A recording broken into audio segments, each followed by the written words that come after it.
The hum of polite conversation, the clinking of champagne flutes, the soft glow of fairy lights. It was all a carefully constructed illusion. I stood in the shadows at the back of Emily's engagement party, a ghost at my own feast of memories. My eyes were fixed on her, a vision in a cream-colored dress that probably cost more than my first car. She was scrolling through her phone, her brow furrowed in concentration as she spoke to her mother, Diana. I didn't need to be a mind reader to know what she was doing. Deleting my name? Again? It was like watching a rerun of a tragic play, one I'd starred in before. The sense of déjà vu was a physical blow, stealing the air from my lungs. Last week we'd reconciled. Or so I'd thought. We'd whispered promises, revisited old haunts, and for a fleeting moment I'd allowed myself to believe that this time things would be different. Fool me once, shame on you, fool me twice. Well, this time I was prepared. The weight of the venue's deed in my jacket pocket was a comforting presence, a solid, tangible thing in a world of shifting loyalties and broken vows. Hamilton Estate.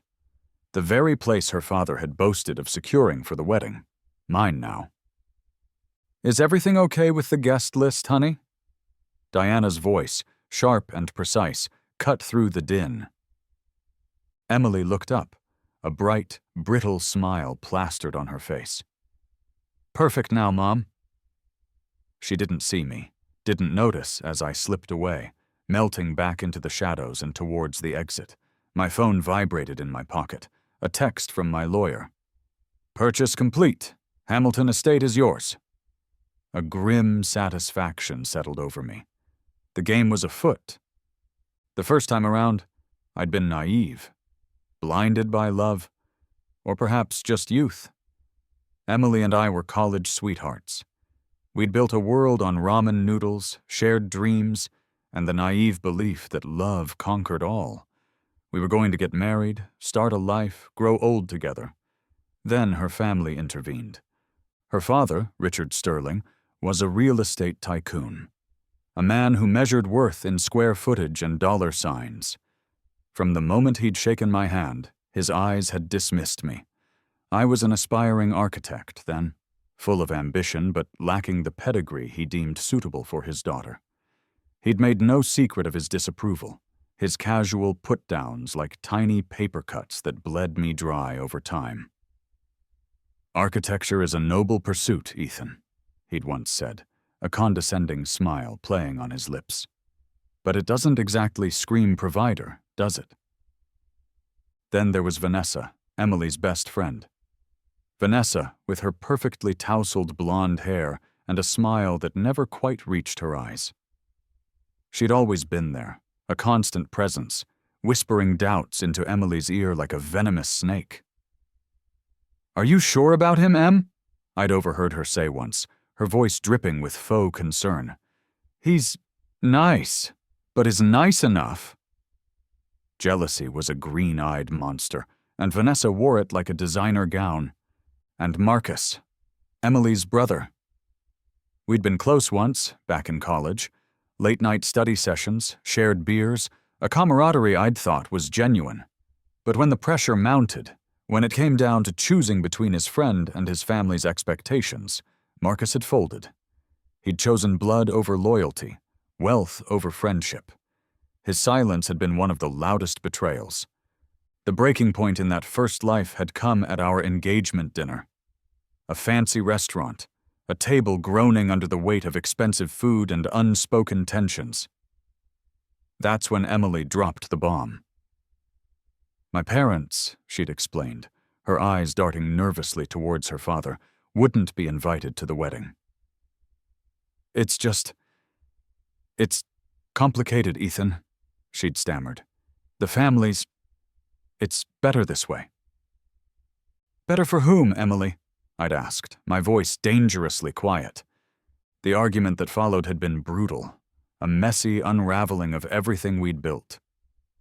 It had ended with me walking out, the engagement ring left on the table beside a plate of untouched lobster. The night I learned Emily was marrying someone else, a bland, predictable finance bro Richard had handpicked, was a blur of rain-slicked streets and whiskey-fueled despair.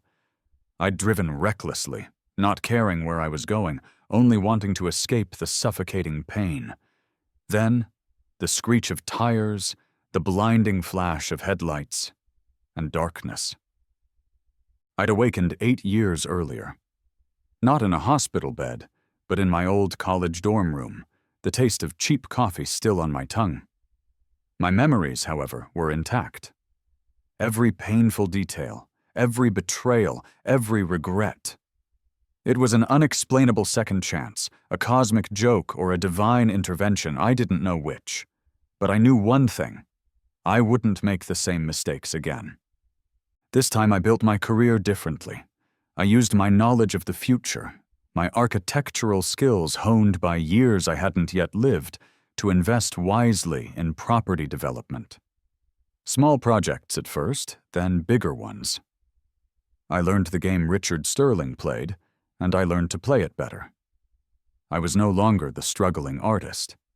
I was a silent force, a name whispered in boardrooms, a player in a high-stakes game. I reconnected with Emily, by chance, at a charity event. One I knew she'd be attending. I'd orchestrated it, of course. She didn't recognize me at first. The years of hardship in my past life, the steely determination of this new one, had changed me. I was no longer the eager-to-please boy she'd known. I was confident, self-assured, a man who knew his worth. And Emily, perhaps intrigued by this new, enigmatic Ethan, pursued me aggressively.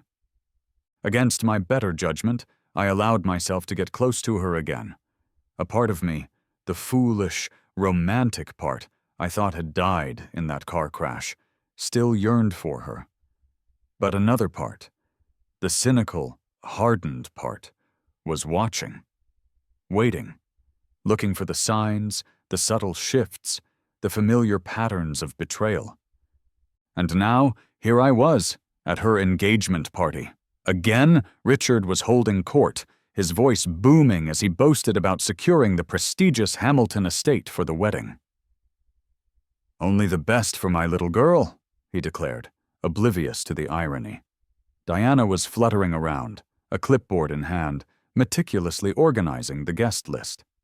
And Vanessa, ever the loyal confidant, was hovering near Emily, her eyes glinting with something I couldn't quite decipher. I excused myself from a tedious conversation with a distant cousin of Emily's. I checked my watch. It was time. Stepping outside into the cool night air, I pulled out my phone and made a call. Not to my lawyer this time, but to an old friend, Jake. He worked for the current owner of Hamilton Estate, an elderly gentleman I knew who was facing a mountain of medical bills. "Jake," I said, my voice calm, "it's Ethan. About that offer. I'm ready to proceed." The pieces were falling into place. The first move in a game only I knew we were playing. The morning after the engagement party, my phone buzzed with a text from Emily. "Hey, can we talk? About the wedding guest list. I've been thinking, and maybe it would be better if your family didn't come to the main ceremony. It's just, they might feel uncomfortable, you know, with all of Richard's friends. We could have a separate celebration just for them. Something smaller, more intimate." There it was, the first echo of the past, the first familiar sting of betrayal. Uncomfortable. My parents, who had welcomed her into their modest home with open arms, who had treated her like a daughter. Uncomfortable. The word was a slap in the face. I met Emily for lunch at a chic little bistro she favored. She was a picture of carefully curated innocence, her eyes wide, her voice soft and apologetic. She prattled on about venue size limitations and family traditions, about not wanting to cause any awkwardness. I listened calmly, a gentle smile fixed on my face, a smile that didn't quite reach my eyes. "Whatever you think is best, Emily," I said, my voice smooth as silk. "I trust your judgment." She visibly relaxed, relief washing over her features. "Oh, Ethan, thank you for understanding. I knew you would." She reached across the table and squeezed my hand. Her touch felt cold. That afternoon, I contacted Jake again. He was more than just an employee at Hamilton Estate. His family had served the owner, Mr. Henderson, for generations. Jake knew Henderson was in a tight spot financially. His pride, the only thing stopping him from selling the ancestral home he could no longer afford to maintain. Through a newly formed shell company, untraceable and opaque, I made an offer for Hamilton Estate. An offer far above market value. Generous enough to clear Henderson's debts, secure his future, and ensure his silence. I knew he was a man of his word. The deal was sweetened with a clause allowing him to live on a small, private section of the estate for the rest of his life. A gesture of goodwill that cost me little, but bought me his loyalty. My lawyers, a high-powered team I'd cultivated over the past few years, were ruthless and efficient. They exploited legal loopholes, greased palms where necessary, and expedited the purchase process with astonishing speed. Within a week, Hamilton Estate was mine, the jewel in Richard Sterling's social crown, the symbol of his daughter's perfect wedding, now belonged to the man he'd dismissed as a nobody. 2 weeks before the wedding, Emily, Richard, and Diana Sterling arrived at Hamilton Estate for a final venue walkthrough. They were a portrait of smug satisfaction, their laughter echoing in the crisp autumn air. They found the gates locked. A new, unfamiliar security team barred their entry. The estate manager, a man I'd personally hired for his discretion and unflappable demeanor, met them at the gate. He was apologetic, his expression carefully neutral. "I'm terribly sorry, Mr. Sterling. Mrs. Sterling, Miss Sterling," he said. "But there's been a change of ownership. All previously booked events have been cancelled." Richard's face turned a mottled shade of purple. He blustered and threatened, his voice rising to a roar. "Do you know who I am? I'll have your job. I'll sue. I'll own this place by the time I'm done with you." The manager simply handed him a card. "You'll need to speak with the new owner's legal representatives," he said calmly. "I'm merely following instructions." Richard, I knew, would spend the next few days frantically trying to untangle the web of corporate layers that shielded me. He'd call in favors, lean on his contacts, but he'd find nothing. The ownership was buried so deep it was virtually invisible. That evening, Emily called me, her voice choked with sobs. "Ethan, it's a disaster! Hamilton Estate, it's gone! They sold it! Our wedding! It's ruined!" I let her cry, listening patiently, offering soothing words of comfort. "Don't worry, Emily," I said, my voice a reassuring balm. "We'll figure something out. I have a connection, a friend who owns a lovely little vineyard. It's not as grand as Hamilton, perhaps, but it's charming and available. I'll make some calls." The vineyard, of course, was another one of my recent acquisitions. Modest, yes, but picturesque. And more importantly, entirely under my control. Emily, desperate and out of options, readily agreed. The wedding was back on, albeit at a venue of my choosing. A small victory, but a satisfying one. The first thread in the tapestry of my revenge, carefully woven. The fallout was immediate and delicious. Whispers started circulating in their elite social circles. How could Richard Sterling, the real estate mogul, have let such a prime venue slip through his fingers? It was an embarrassment, a public humiliation. Vanessa, I heard through the grapevine, was particularly scathing in her private remarks, though publicly she offered Emily a shoulder to cry on. Marcus, ever the pragmatist, simply shrugged and said, "Well, at least we still have a wedding." I played the part of the supportive fiancé, a rock in Emily's sea of troubles. I attended meetings with florists and caterers, feigning interest in color palettes and cake flavors.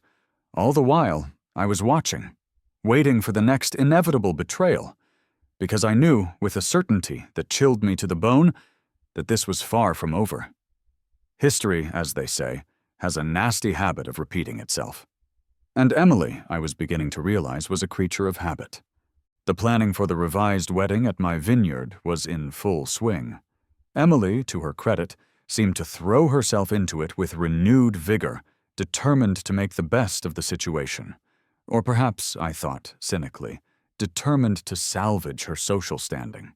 Flowers were ordered, invitations reprinted, menus finalized.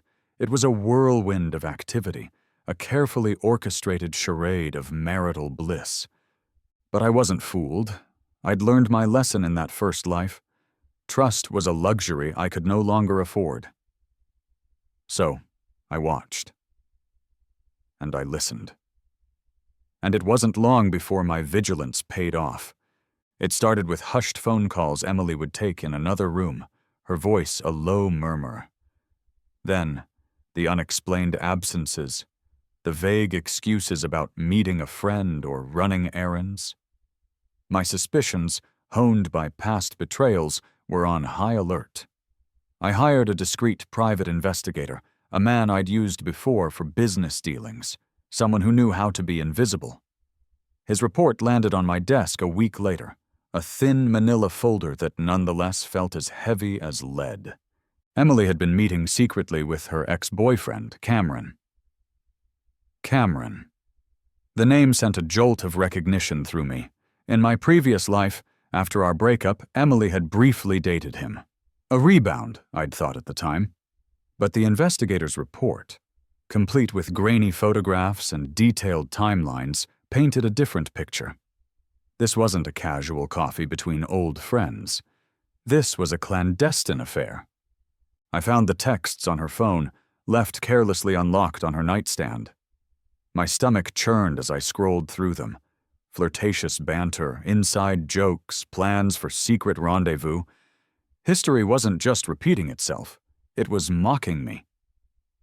In my previous life, I'd later learned, Emily had been seeing Cameron before our wedding. The realization was a fresh stab of pain, a betrayal that cut even deeper this time around. I confronted her, not with accusations, but with a carefully crafted air of nonchalance. We were at dinner, a forced intimacy that felt more like a business meeting. "By the way," I said, swirling the wine in my glass, "Vanessa mentioned she saw you with Cameron the other day. Is he doing okay? I haven't seen him in ages." Emily's fork clattered against her plate. A faint blush crept up her neck. "Oh, Cameron?" she said, her voice a little too bright.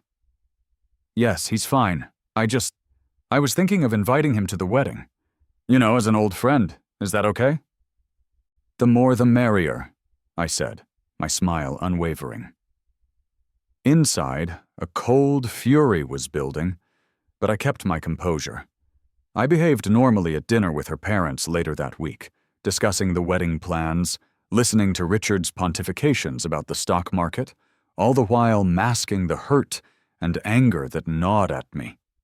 I was playing a long game, and I wouldn't let my emotions derail my plans. The next day I arranged a meeting with Cameron. Not at my office, but at a neutral location, a quiet coffee shop in a part of town Emily rarely frequented. He looked surprised to see me, a flicker of apprehension in his eyes. "Ethan," he said, extending a hesitant hand, "this is unexpected." "Cameron," I replied, my voice polite but firm. "Let's cut to the chase. I know about you and Emily." His face paled. He started to stammer an excuse, but I held up a hand. "Save it. I'm not here to make threats. I'm here to make an offer." I laid it out for him. A job opportunity in my company's rapidly expanding overseas office, Singapore, a generous salary, a housing allowance, a chance to build a real career. An opportunity too good to refuse, especially for someone like Cameron, who I knew from my research was currently underemployed and drowning in student loan debt. He was stunned. "Why are you doing this?" he asked, his eyes narrowed in suspicion. "Let's just say I'm a believer in giving people a fresh start," I said, my smile enigmatic. "And frankly, Cameron, you're better than this. Sneaking around, playing second fiddle. You deserve more." He considered it for a long moment. The lure of a new life, a clean slate, was powerful. I'll take it," he said finally. "Excellent," I replied. "My HR department will be in touch." Simultaneously, I had my assistant, a woman of formidable efficiency and discretion, accidentally send Emily an email. It was ostensibly meant for the wedding planner, a CC to Emily for her information. The subject line read, "Honeymoon surprise, Maldives booking confirmation." The email detailed a lavish, all-expenses-paid honeymoon to a secluded overwater bungalow in the Maldives, a place Emily had always dreamed of visiting, a place I had no intention of ever taking her. The bait was set. And Emily, predictable as ever, took it. Excited by the prospect of the luxurious honeymoon, a tangible symbol of the future she thought she was securing with me, Emily called Cameron. I knew she would. I'd anticipated her every move. She told him she couldn't see him anymore, that it was time to focus on her upcoming marriage. Cameron, already mentally packing his bags for Singapore, readily agreed. In fact, he dropped a bombshell of his own. "Actually, Em," he said, his voice casual, "I was going to tell you anyway. I'm moving. I took a job offer. From Ethan's company." The silence on Emily's end of the line, I imagined, was deafening. She confronted me that evening, her face a mask of fury and confusion. "You hired Cameron. Why? Are you having me followed? Are you monitoring my communications?" I feigned surprise, then hurt. "Monitored? Emily, how can you say that? Cameron is an old friend. I heard he was looking for work, and I had an opening. I wanted to surprise you, to show you I could be generous to your friends. Was that wrong?" My voice was laced with an innocence that was utterly false. She didn't know what to believe. My explanation was plausible, my demeanor sincere. Doubt began to creep into her eyes. A few days later, Richard called me. "Ethan, my boy," he boomed, his voice uncharacteristically warm. "I just heard about Cameron. That was a damn decent thing you did, giving him that opportunity. Shows character, real character." He was oblivious to the underlying machinations, seeing only what I wanted him to see, a generous, magnanimous future son-in-law. The incident, however, had an unintended, though not unwelcome, consequence. It created a rift between Emily and Vanessa. Vanessa, ever the opportunist, saw Cameron's departure as a sign of Emily's disloyalty to me. "How could you, Em?" she'd apparently said, her voice dripping with sanctimonious disapproval. "Ethan is so good to you, and you're still carrying a torch for that loser Cameron." The irony was almost too much to bear. Vanessa, the master manipulator, accusing Emily of manipulation. It was a beautiful, twisted kind of poetry. The wedding plans continued. A fragile charade played out against a backdrop of simmering tensions and unspoken resentments. I was the perfect fiancé, attentive and accommodating. But beneath the surface, the currents of my revenge were gathering strength, pulling Emily and her family inexorably towards a reckoning they couldn't even imagine. The vineyard awaited, not as a symbol of love and commitment, but as the stage for the next act in my carefully orchestrated drama. The wedding was a week away. The vineyard, under my meticulous direction, had been transformed into a rustic chic paradise. Fairy lights twinkled in the grapevines, wild flowers bloomed in artfully arranged displays, and the scent of lavender and roses hung heavy in the air. It was a picture-perfect setting for a wedding. Or, in my case, for a carefully orchestrated demolition. I was at the vineyard, overseeing some last-minute details, when I overheard them. Emily, her mother Diana, and Vanessa huddled together in a secluded corner of the tasting room, their voices low and conspiratorial.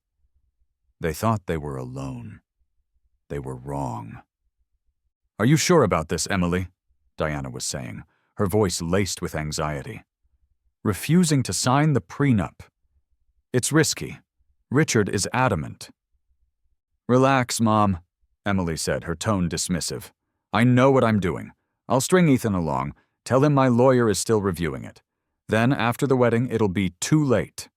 What's he going to do? Divorce me? She laughed, a brittle, unpleasant sound. Besides, she added, a note of scorn in her voice, his family has nothing anyway. What am I protecting myself from, his collection of architectural blueprints? Vanessa chimed in, her voice syrupy sweet. She's right, Diana. Ethan's a sweet guy, but he's hardly a financial powerhouse. This wedding is the best thing that's ever happened to him. He's not going to rock the boat. Their words were like a shard of ice to my heart, not because they were untrue, or so they thought, but because of the casual cruelty, the utter lack of respect. His family has nothing anyway. The phrase echoed in my mind, fueling the cold fire of my resolve. That night, at dinner, I was the epitome of calm. When Emily mentioned, with a carefully rehearsed air of nonchalance, that her lawyer was still reviewing the prenuptial agreement, I simply smiled. Of course, Emily, I said. Take all the time you need. It's important that we're both comfortable. It's just a formality, really. A practical matter. She visibly relaxed, believing she had me fooled. Then, I casually dropped my own little bombshell. You know, I said, spearing a piece of asparagus with my fork, I've been thinking. After the wedding, I'd like to move my parents into a better home. Something more comfortable. They deserve it.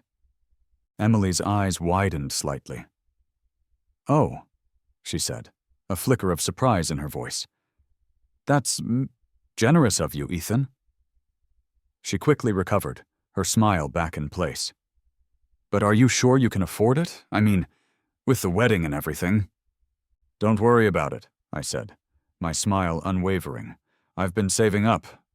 The next morning, I met with my lawyer, a shrewd, silver-haired man named Arthur Goldstein.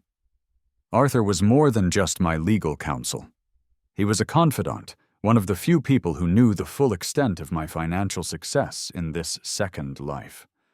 Arthur, I said, it's time to revise the asset protection strategy.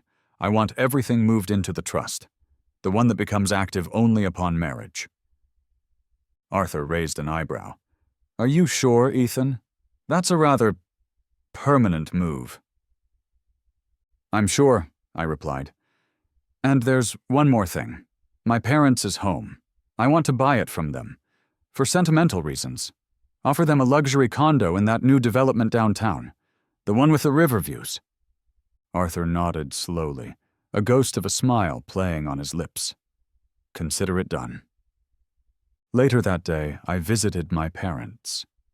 Their small, unassuming house, the one Emily and her family had so readily dismissed, was filled with warmth and love. The aroma of my mother's baking filled the air, and my father was puttering in his beloved garden. I explained my plan, framing it as a desire to preserve the family home, a place filled with cherished memories. They were hesitant at first, their pride pricked, but the allure of the luxury condo, the prospect of a comfortable, worry-free retirement, was too tempting to resist. They finally agreed, their eyes shining with a mixture of gratitude and disbelief. The twist, the one I'd been carefully cultivating for years, was about to be revealed. Arthur, with impeccable timing, delivered the documents. Not to me, but to Richard Sterling, a full, unredacted portfolio of my assets, my true net worth, over $200 million. The result of years of shrewd architectural innovations, strategic property investments, and a relentless drive to succeed. The documents also revealed another, even more shocking truth. For years, I had been systematically buying up properties throughout Richard Sterling's development area. Prime parcels of land, marquee commercial buildings, entire city blocks.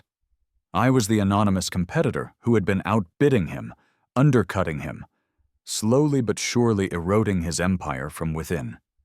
I was his silent, unseen nemesis. The rehearsal dinner was held at a lavish restaurant Richard had chosen, a desperate attempt to reassert his social dominance after the Hamilton estate fiasco. He was in high spirits, his voice booming as he made a toast. "To Emily and Ethan," he declared, raising his glass, "and to the future. I'm pleased to announce that Sterling Holdings is expanding. We've just secured a major new development area, the biggest project in our company's history."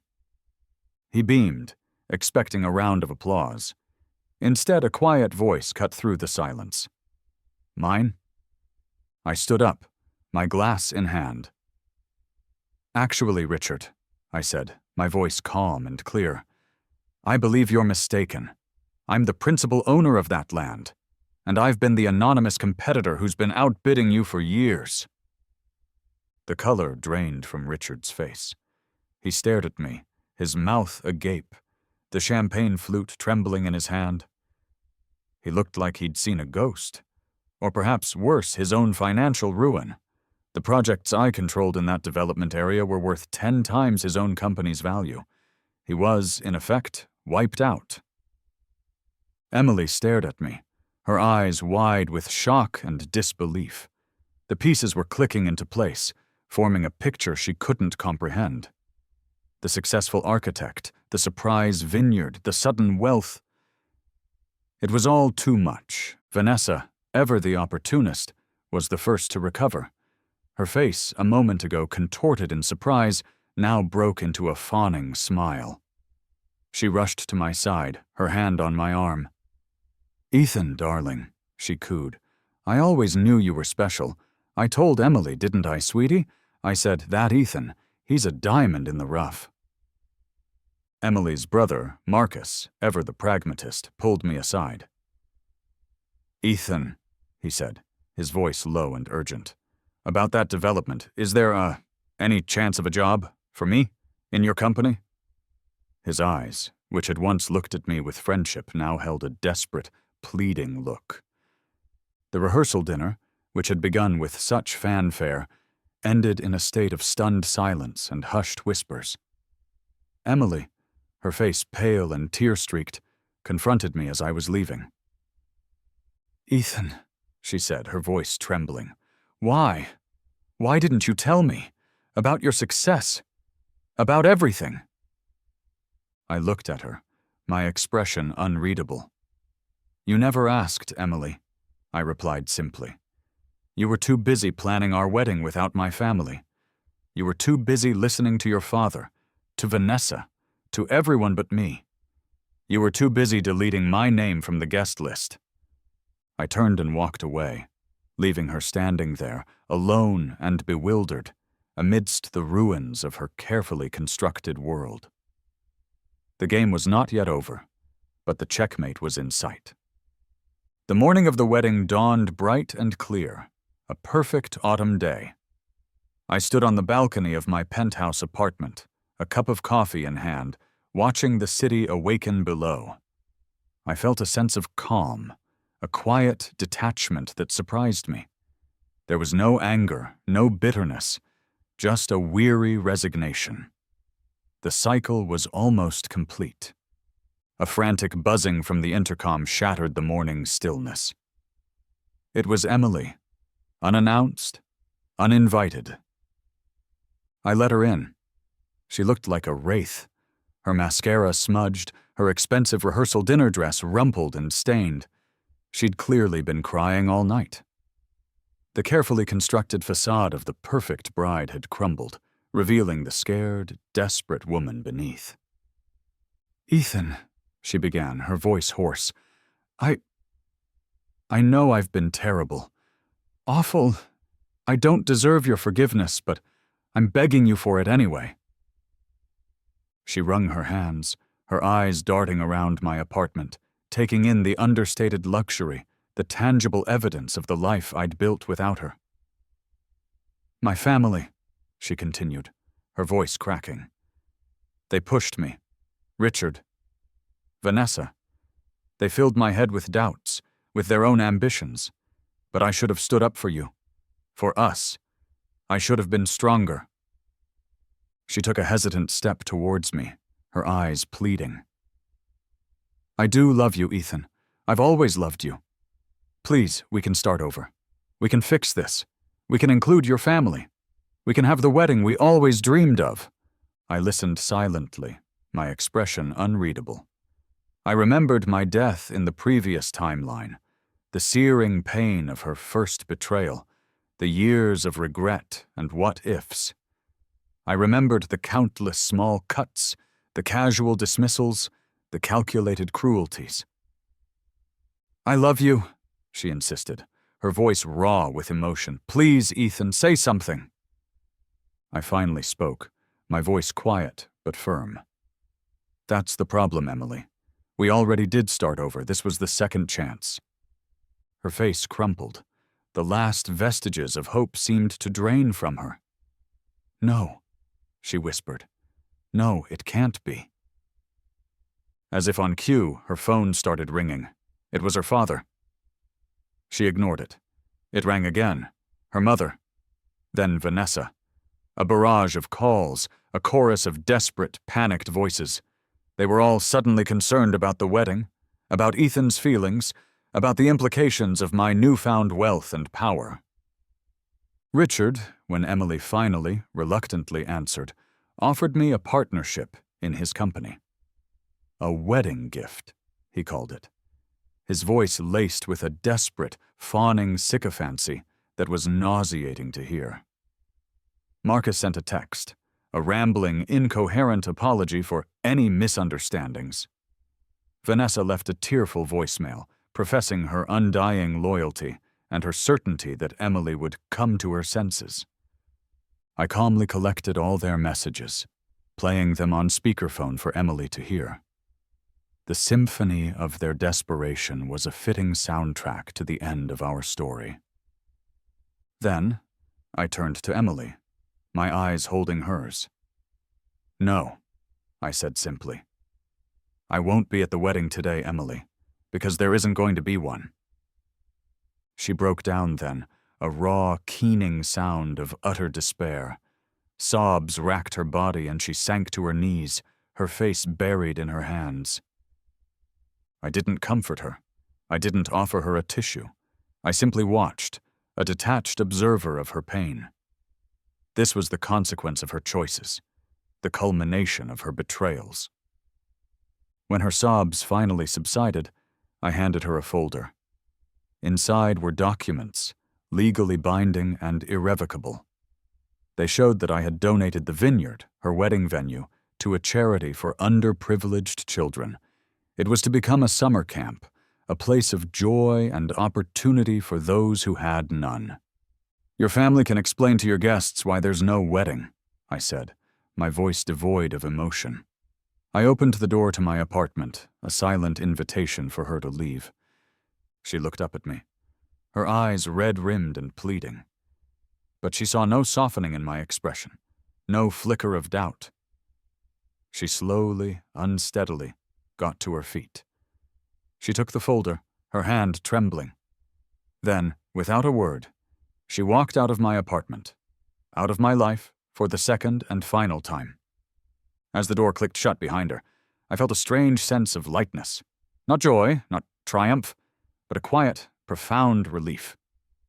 The ghosts of the past had finally been laid to rest. The cycle was broken. I was free. 1 year later. Santorini. The late afternoon sun cast a golden glow over the whitewashed villas clinging to the cliffs, the azure expanse of the Aegean Sea stretching out before me like a shimmering carpet. I sat on the deck of my beach house, a cool glass of Assyrtiko in hand, reviewing architectural plans for a sustainable housing project in a developing nation. It was a passion project, one that filled me with a sense of purpose I hadn't known in my previous life, or even in the early years of this one. My parents were visiting for the month. My father, his face tanned and weathered, was happily pottering in the small community garden I'd established for the local families, sharing his lifelong love of horticulture with a new generation. My mother, her laughter echoing from the kitchen, was teaching a group of village women her secret recipe for baklava. They were happy, truly happy, for the first time in years. Their joy was a quiet, steady presence in my life, a balm to the old wounds. An email pinged on my laptop. It was from the manager of my foundation. The children's camp at the former vineyard, now renamed Camp Hope, had just completed its first successful summer program. The attached photos showed smiling, sun-kissed faces, children engaged in activities they'd never dreamed of, their laughter a testament to the power of a second chance. My second chance, and now, theirs. Later that evening, as I was scrolling through the local news feed, an article caught my eye. Sterling Holdings, Richard Sterling's once mighty real estate empire, had declared bankruptcy. The loss of the key properties to my development group, the relentless pressure from creditors, had finally taken its toll. I felt no sense of triumph, no vindictive pleasure, just a quiet acknowledgement that the scales had finally balanced. A wedding invitation arrived in the mail. It was from Jake, my old friend from Hamilton Estate. He was marrying a kindergarten teacher he'd met while volunteering at Camp Hope. I smiled. Life, it seemed, had a way of creating its own beautiful, unexpected connections. I watched the sunset, a breathtaking spectacle of fiery oranges and soft purples painting the sky. There was no lingering bitterness towards Emily or her family. They were a chapter closed, a story finished. Their betrayals had shaped me, yes, but they no longer defined me. My phone pinged with a message. It was from a woman I'd met a few months ago while volunteering with a medical aid organization, Dr. Anya Sharma. A brilliant, compassionate soul, a doctor without borders, just returned from a grueling assignment in a war-torn region. She was arriving in Santorini tomorrow. For the first time since my rebirth, since Emily, I felt a genuine flicker of excitement, a tentative hope for a future unburdened by the past. As night fell over the Mediterranean, a blanket of stars emerging in the velvet sky, I realized the profound truth of my second chance. The crash that had ended my first life hadn't just given me an opportunity to rewrite my story with Emily. It had given me the chance to build a life of genuine meaning, of authentic connection, of quiet, unassuming purpose. I stepped inside, the cool night air carrying the scent of jasmine and sea salt. I opened a bottle of wine from my vineyard, the one that was now a place of laughter and hope. I raised my glass, a silent toast to new beginnings, to unexpected blessings, and to the profound, unshakable peace I had finally, after all this time, found.